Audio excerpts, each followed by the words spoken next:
first round than Grispy did. That's the way that I would score that fight. And that's how it should be. It's a fucking fight, man. You score by who gives the most damage. It'd be nice if that was the yeah, exactly. You know, it's going to be... it's just like when we sit here and we have these discussions, I don't even know what to say when you talk about like the Shea Mills thing. It's just like... Speaking of Shea Mills, how frustrated were you at the end of the fight when Shea Mills just let him fly down on the mat and not finish? I tweeted that. How about... And I'll tell you, I was frustrated with that fight. You know what I mean? And Gareth said it in the fucking thing. Gareth asked him straight up, "You gonna lay on him for 3 rounds?" I'm sick of that shit too. And the other thing is the ref will let these guys push up against the fence. The rule is you're either advancing your position or doing damage. At no point is pushing against the fence for 3.5 fucking minutes doing damage or advancing your position. The ref should be breaking those guys. And in that fight, he took him back down again, and I said, "That's it. That's what you're going to see for the next 2 minutes and 45 fucking seconds. Is him laying on top of him now. Wake me up when this fucking thing's over." And boom, he pops up, and he gets out, and he gets in the guard. He gets in the guard, he throws one punch, and he's just sitting there looking at him. Then he stands up, then he walks away.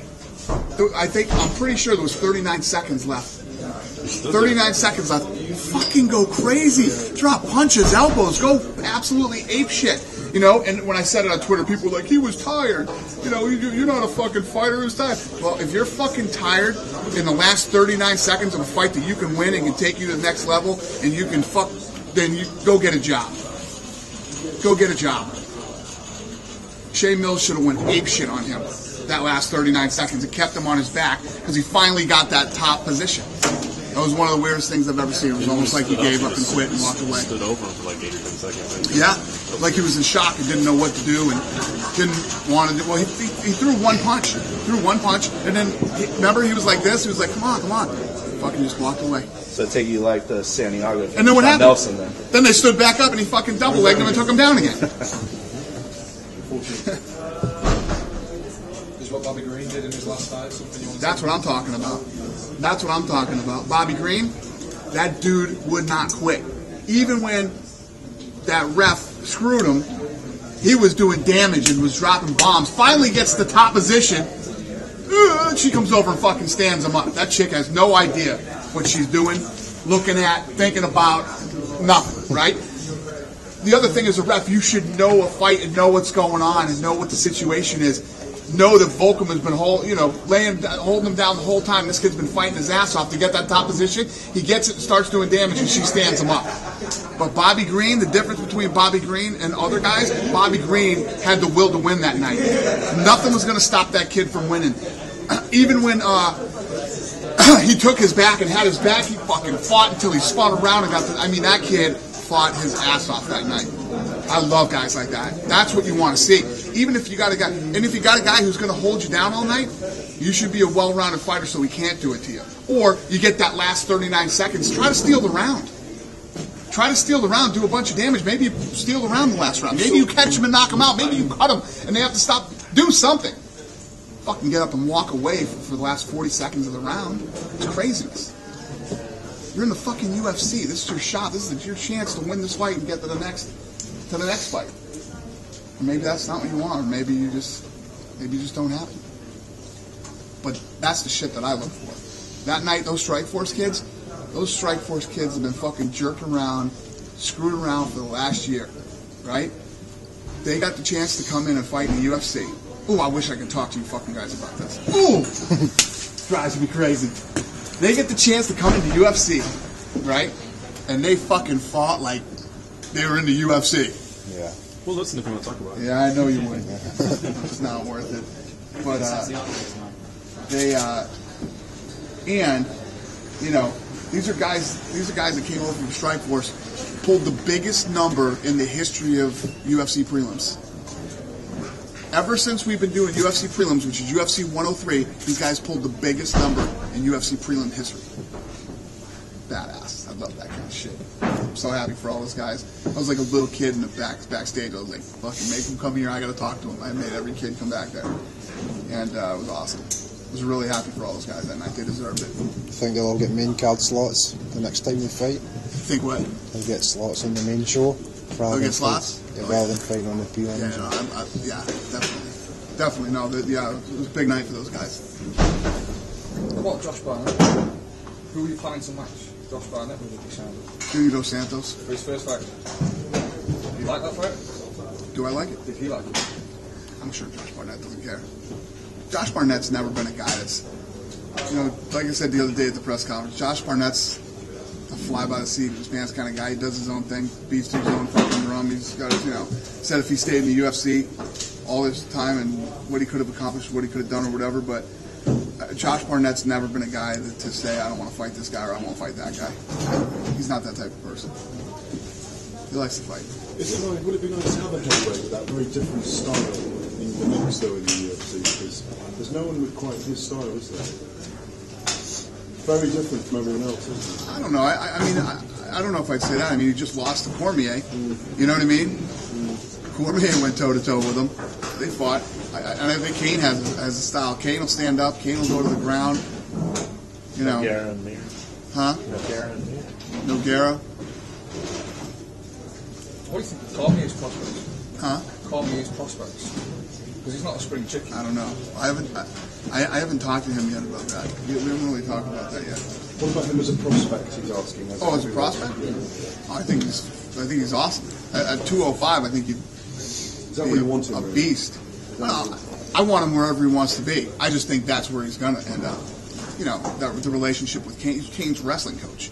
You know, I just think that's what they're going to do. I think they're going to have him go to 205. Well, they might. You know, who knows? Maybe they will fight. Maybe they'll say, "We're pros here. We can fight." I don't think so either. But just saying. Maybe. Speaking of wrestling, what do you think of the long-term effects possibly for mixed martial arts if you take wrestling out of the Olympics and like college programs closing down? And, do you think wrestling might become less prevalent? No. It's such an important part of the sport. I just don't see it. I don't see it dying, you know. But it's bad that it's bad that it's not going to be an Olympic sport. I mean, that's what guys get into. Guys do it in high school and college to someday hopefully make it to the Olympics. And I don't know. Increase the long-term prospects training of amateur MMA going to the Olympic Games? What's the question? Does that open the prospects for long-term amateur MMA? Maybe? Listen, when I said that the other day, I saw a lot of people talking shit, whatever, like, oh, that would be terrible. Why would it be terrible if there was Olympic mixed martial arts? It wouldn't be terrible at all. It would actually be a great thing, and not only would it be a great thing for the sport, it would be a great thing for the athletes. If you end up going to the Olympics, I mean, you remember what the guys in boxing were getting signed for when they had a fucking Olympic gold medal? Big money. Big money. I don't see how it's a bad thing. People are like, well, you're going to let fucking John Jones fight in the Olympics? No. John Jones is an amateur. He's a fucking pro. It'll be just like boxing. The pros will be the pros, and the amateurs will be amateurs and win gold medals and then become pros. It's not fucking rocket science. I mean, when I said that the other day, people were acting like it was the dumbest thing they'd ever heard in their life. Why could this not be an amateur sport? You do it, you know, there's amateur shows happening now, and not for the promise of a gold medal and to sign for millions of dollars into a fucking big organization.